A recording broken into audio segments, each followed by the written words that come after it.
जय गुरुदेव। जय गुरुदेव। सबको नमस्कार।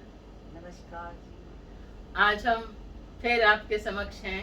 सद्गुरुदेव डॉक्टर नारायण दत्त श्रीमाली जी की असीम कृपा से उनको कोटि कोटि वंदन करते हुए, उनसे आशीर्वाद की कामना करते हुए आज हम आपके सम्मुख हैं एक अलग प्रकार के विषय पर कि जुड़ तो गए आप गुरु से। हमने पिछली बार बात की थी कि गुरु तक कैसे पहुंचे। अब गुरु तक पहुंच तो गए, लेकिन क्या वो सचमुच में गुरु के पास पहुंचना है, या हमने केवल उनको एक इंसानी रूप में देखा और उसको हमने गुरु समझा, लेकिन वास्तविक गुरु को हमने नहीं जाना। उसके करीब जाने का, उसके समीप जाने का क्या प्रोसेस है, क्या प्रक्रिया है, कैसे हम गुरु के पास पहुंचे। पास से ये नहीं कि गुरु जी यहाँ बैठे हैं तो हम भी उनके पास, नहीं, हृदय से उनके पास कैसे पहुंचे कि गुरु की निगाह हमेशा हम पर बनी रहे और हमारा चिंतन जो है वो गुरु के प्रति बढ़ता चला जाए। आज इसी विषय पर मैं भारती जी का स्वागत करते हुए उनसे इस बात पर प्रकाश डालने के लिए कहूंगी। भारती जी। संगीता जी, ऐसे है कि हमने गुरु जी से दीक्षा ले ली। मतलब सिर्फ दीक्षा लेने से सब कुछ नहीं हो जाता। मतलब गुरु के समीप जाना, जैसे आप कह रहे हैं, गुरु के चरणों में बैठ जाना, ये तो एक सामान्य बात है, क्योंकि एक शरीर में है, गुरु भी शरीर में है, आप भी शरीर में हो। आप उनके पास जाके बैठ गए तो वो बैठना नहीं है। समीपता का मतलब, जैसे आपने भी कहा अभी, कि हृदय से कैसे समीप पहुंचे।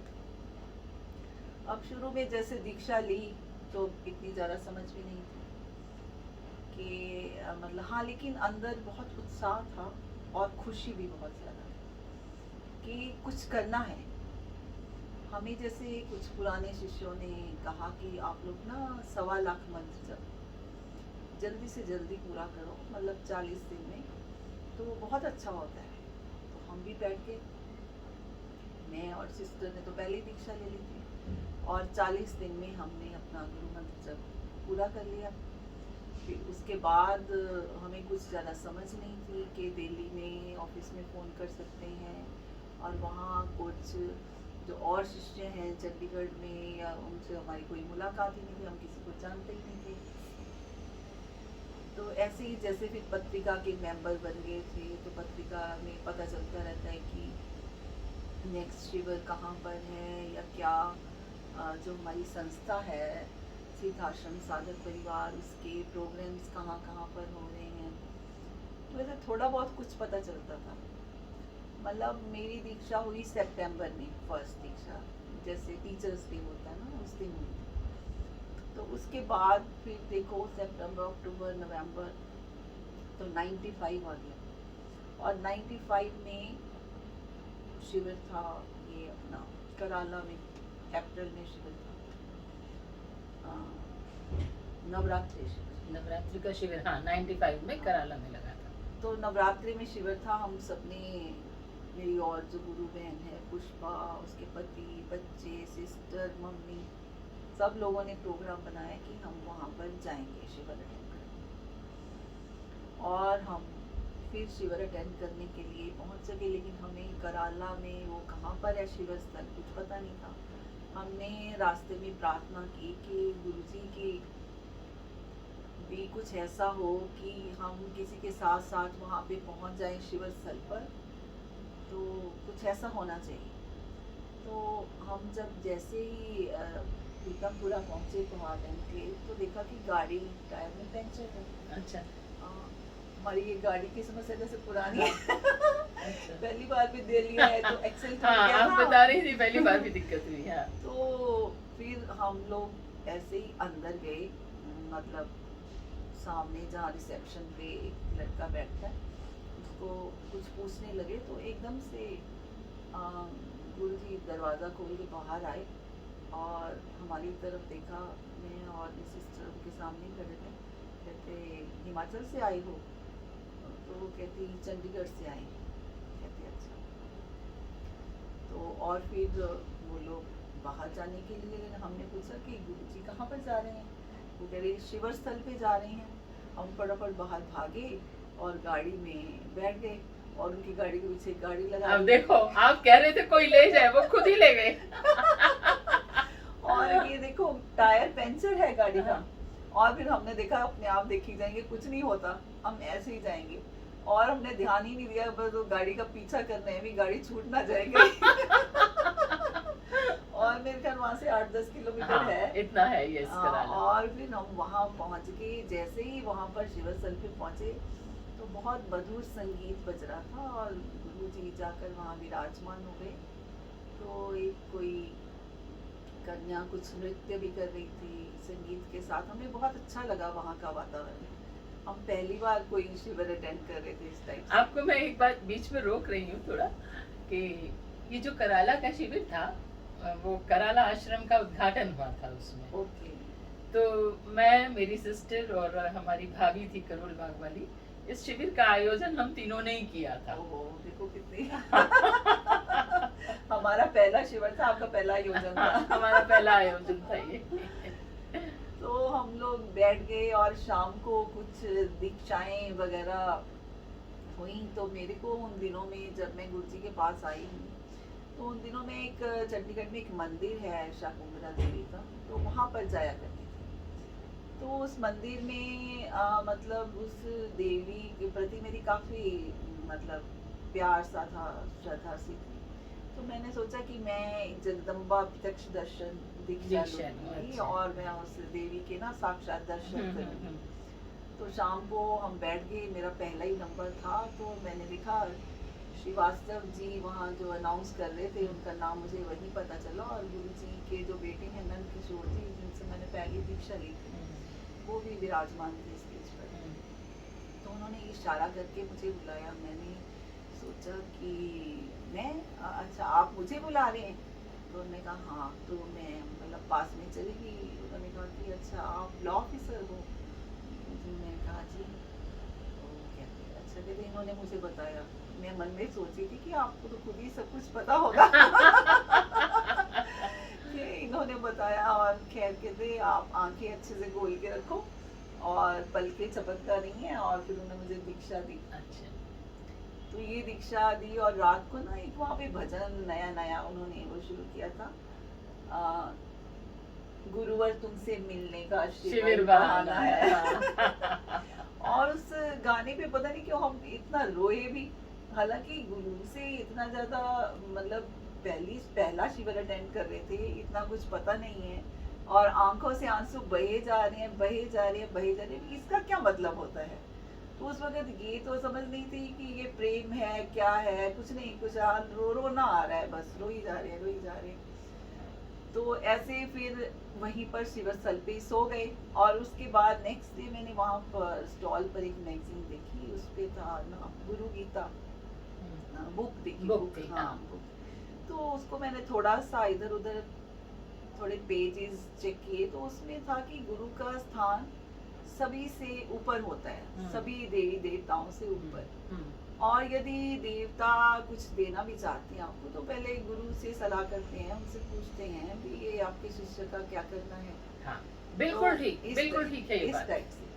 तो मैंने कहा, मैंने सोचा कि मैंने तो जगदम्बा प्रत्यक्ष दर्शन दीक्षा ली है कल ही, और ये गुरु का स्थान तो ऊपर भी होता है, तो ये मैंने दीक्षा ली ही नहीं, तो मुझे तो फिर यही लेनी चाहिए, क्योंकि सारे देवता हैं जो तो गुरु के उसमें आते हैं, हाँ। सानिध्य में आते हैं। हाँ। गुरु के अधीन है समस्त हाँ। देवता। हाँ। तो फिर मैंने उस दिन सोचा कि मैं भी ये दीक्षा लूंगी। तो उस दिन मैंने दीक्षा ली, गुरु हृदयस्थ धारण दीक्षा। और उस दीक्षा का खास चमत्कार ये था कि उसके बाद मैंने देवी के जो मंत्र जप था वो किया ही नहीं। मेरे मन में इच्छा ही नहीं हुई कि मैं किसी देवी के साक्षात दर्शन करूं। मैंने कहा जब गुरु हैं सामने तो यही सब कुछ है, और मैंने कभी किसी देवता के दर्शन करने की मेरी कोई यही इच्छा सत्य नहीं भी है, यही सत्य भी है कि गुरु ही सब कुछ है। हाँ। गुरु ही सर्वोपरि है। हाँ, तो इसीलिए ऐसे फिर मन में मेरे को लगता है उस दीक्षा का भी प्रभाव होगा अवश्य। और कुछ ये जो बात होती है ये इस एक जन्म की नहीं होती। हाँ।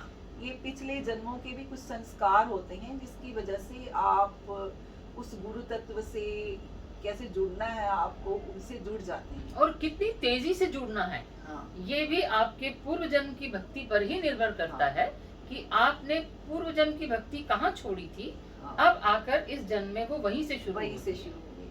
तो उससे उनसे कोई ऐसा मतलब लेना देना था, तो इसीलिए मतलब एक आकर्षण आत्मा का, मतलब उन आत्मा से परमात्मा को, कि हम फिर उनको परमात्मा के रूप में ही देखते थे, कि हमने उनको ईश्वर और गुरु में कोई अंतर समझा ही नहीं। है भी नहीं। हाँ है होता भी भी नहीं है, मतलब कोई समझा भी नहीं। हम्म। तो फिर मतलब इतना ज्यादा धीरे धीरे ये अटैचमेंट उसके बाद मतलब बढ़ता गया। और फिर उसके बाद में हम कुछ उसके बाद कह ही नहीं सकते कोई शब्द ही नहीं है कोई ये शब्द कहने ही के नहीं लिए है। हाँ। कि अब क्या कहें। अब आप कुछ कहेगी तो मेरा ख्याल आप कुछ बताएंगी तो ठीक है। मेरे साथ जो है, जैसे आपने गुरु हृदय धारण दीक्षा ली, तो मुझे ये पता ही नहीं होता था कि ऐसी कोई दीक्षा भी होती है। ओके। तो ऐसे शाम को जो है आरती के समय हम आश्रम में चले गए घूमते फिरते, लेकिन हमें ये पता ही नहीं होता था कि गुरुजी आए हुए हैं या नहीं आए हुए हैं, ऐसा कोई इन्फॉर्मेशन हमारे पास होता नहीं था। तो जब गए तो पता चला कि गुरुजी आए हुए हैं। हम भी खड़े हो गए कि अभी आएंगे चरण स्पर्श कराने, तो हम चरण स्पर्श करेंगे। तब तक गुरुजी के ऑफिस का दरवाजा खुला और कोई आदमी बाहर निकला। मैं नीचे खड़ी हुई थी, वो आके बिल्कुल मेरे सामने रुक गया और कहता है कि आप जब भी दीक्षा लें अच्छा। तो गुरु हृदय धारण दीक्षा ही लेना। ओके। और उसने मेरा जवाब भी नहीं सुना, मेरी तरफ देखा भी नहीं और तीर की तरह बाहर निकल गया। ओके। और भारती जी, उसके बाद मैंने उस पर्सन को कभी नहीं देखा, कभी ना तो आश्रम में देखा, ना मैंने किसी शिविर में देखा, ना ही किसी गुरु बहन भाई के साथ देखा, और ना ही किसी और ने उसको देखा। आपने दीक्षा ले ली थी फिर? हाँ, जब उसने बोला ना तो फिर मुझे वो दिमाग में तो बैठ गया। तो मैंने कहा अच्छा ठीक है, तो फिर यही दीक्षा ले लेते हैं, ये कह रहे हैं तो यही ले लेते हैं। तो हमने जो है गुरु हृदय धारण दीक्षा ले ली। लेकिन ये जो हम अभी चर्चा कर रहे हैं कि गुरु के समीप कैसे जाया जाए, तो गुरु और शिष्य के बीच में ये दीक्षा एक बहुत स्ट्रॉन्ग कड़ी है, बहुत स्ट्रॉन्ग। बहुत मजबूत कड़ी है।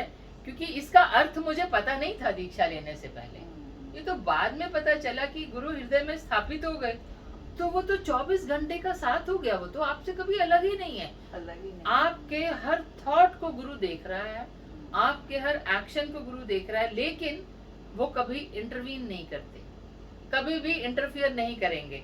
आप करते रहिए, फिर वो आपको इनडायरेक्टली आकर, जब तक कि आपके अच्छे क्लोज रिलेशनशिप नहीं होते, वो आपको टोका टाकी नहीं करते।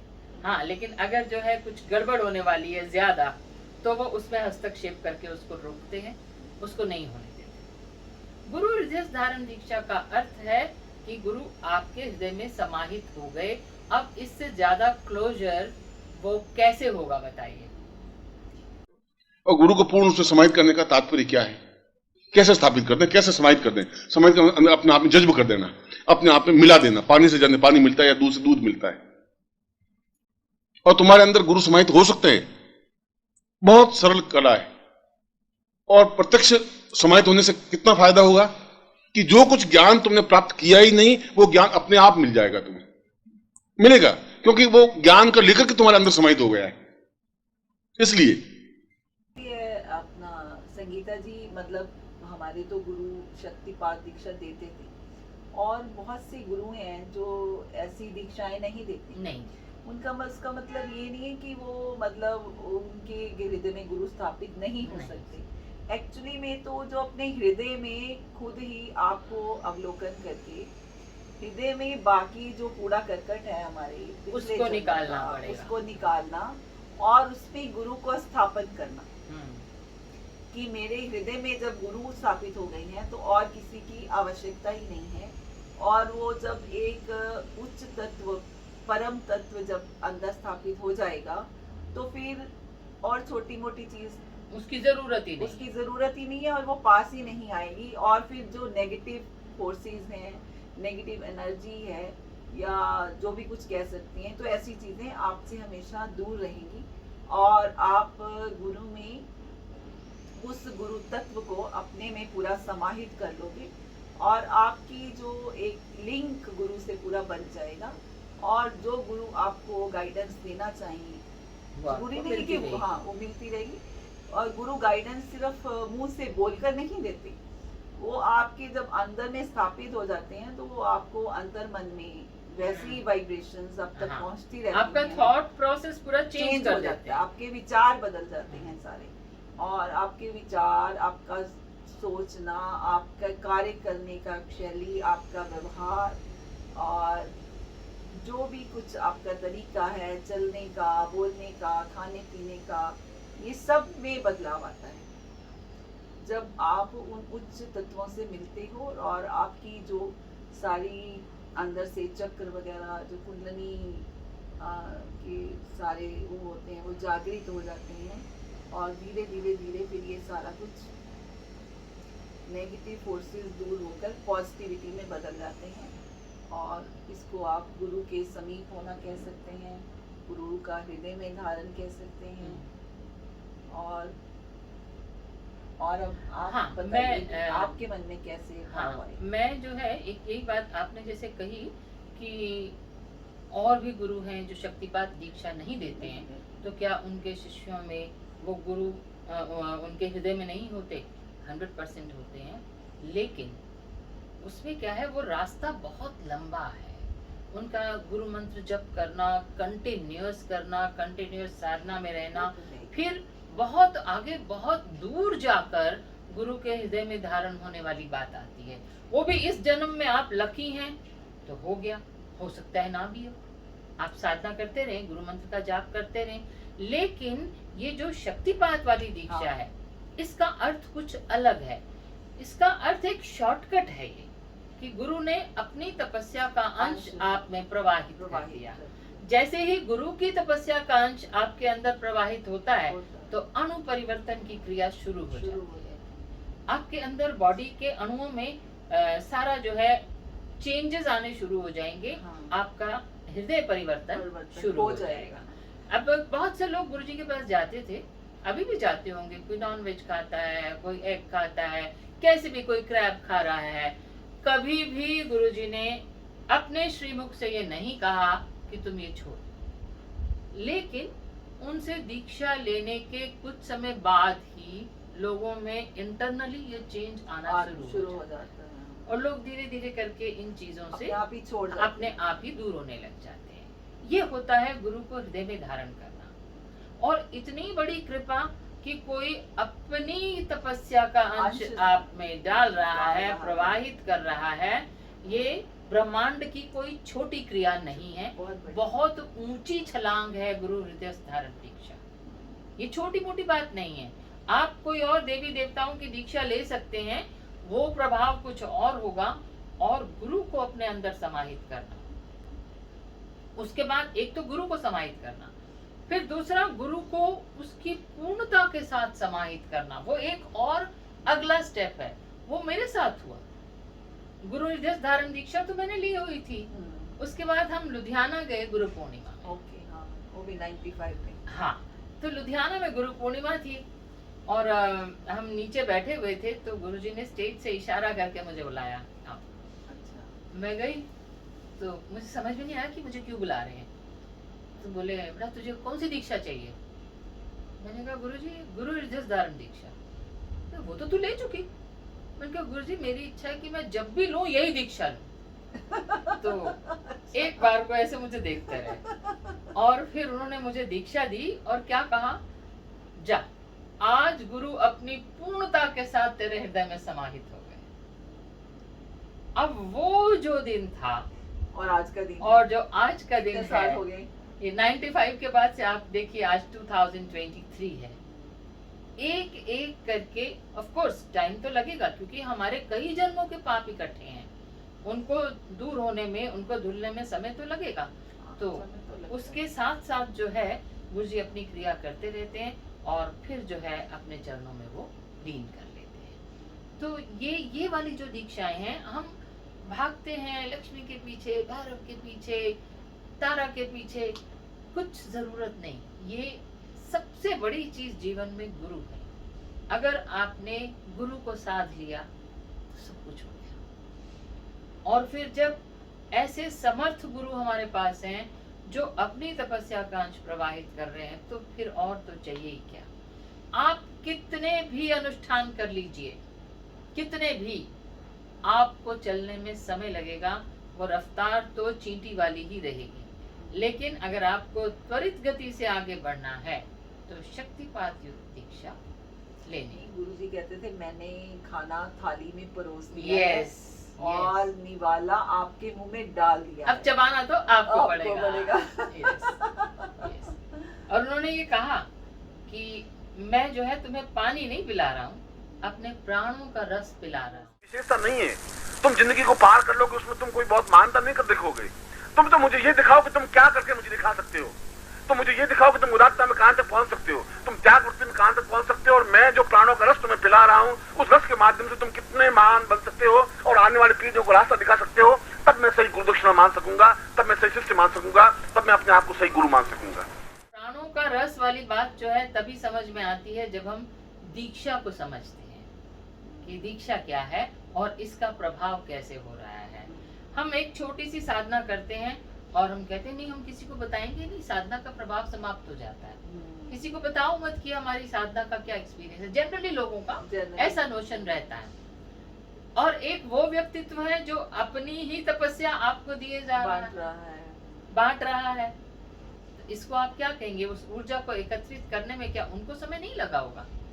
कितने वर्षों, कई जन्मों से। तो उस दीक्षा को, उस अंश को, उन प्राणों को अपने अंदर समाहित करने के लिए इस जमीन को भी तैयार करना होगा, नहीं तो वेस्ट हो जाएगा। अगर हम सारी चीज जैसे अभी हैं उसी ढर्रे पर चलते रहेंगे तो फिर गड़बड़ है। हमें धीरे धीरे अपने आप को बदलने की कोशिश भी करनी चाहिए। अभी मैं लोगों से मिलती हूँ, बात करती हूँ, तो सभी लोग जो हैं, हमने हनुमान साधना करी, हमने विष्णु जी की करी, हमने जगदम्बा जी की करी। बुरा नहीं है, करना है, बिल्कुल करिए। लेकिन क्या कभी हमने ऐसी कोई साधना करी कि मैंने साधना की कि मेरा क्रोध समाप्त हो जाए? हाँ।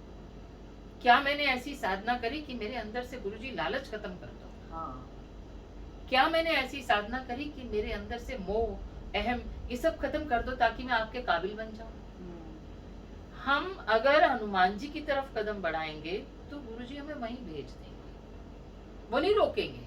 आप वहां जाना चाहते हैं, बिल्कुल जाइए। आप शिव के पास जाइए, आप भगवती जगदम्बा के पास जाइए। सभी को हम प्रणाम करते हैं, सभी प्रणाम में हैं, लेकिन गुरु के पास जाने का रास्ता दूसरा है। अपने आप को खाली करना ही पड़ेगा। तो हम जो साधनाएं कर रहे हैं उनको करिए, लेकिन उसमें थोड़ा सा चेंज, बस।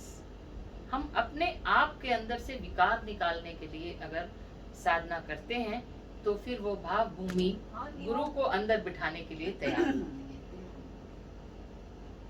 तो आज मैं यही सबसे रिक्वेस्ट करते हुए कि गुरु की तरफ अपने कदम बढ़ाइए। वही अल्टीमेट ट्रूथ है और वही हमको जहां हमें पहुंचना है पहुंचा सकते हैं। आप भारती जी कुछ कहना चाहेंगी? मतलब लोग ये नहीं सोचे ना कि गुरु अब इतने वर्ष हो गए शरीर में नहीं है तो शायद वो हमारी बात नहीं सुन रहे हैं। ऐसा कुछ नहीं है। वो जहाँ कहीं भी हैं, उनकी एनर्जी तो हर समय हमारे पास रहती है, हमारे साथ रहती है। तो जब हम उनको बिठाना चाहें, क्योंकि बिठाना कोई शरीर को तो होता नहीं है, वो तो आत्मा रूप में उस शक्ति पुंज को ही आप थोड़ा थोड़ा करके अपने अंदर समाहित कर सकते हो, क्योंकि वो तो इतनी विराटता है उनमें, उनको हम ऐसे समाहित नहीं कर सकते। तो वो शक्ति पुंज हमेशा हमारे हर कण को, हमारे शरीर के एक एक सेल को वो जागृत करता रहे और वो हमें आशीर्वाद दें कि हम अपने आगे के कार्य भी करते रहें, जो जीवन से जुड़े हैं वो भी और जो आध्यात्मिक हैं वो भी, और फिर उस परम तत्व में हम विलीन हो जाएं। ऐसा ही हम आशीर्वाद की कामना करते हैं और आपसे भी प्रार्थना करते हैं कि आप भी ऐसे ही जुड़े और आप भी वो सब प्राप्त करें जिस रास्ते पर हम चल रहे हैं आप भी उस पर अग्रसर हो सकते हैं।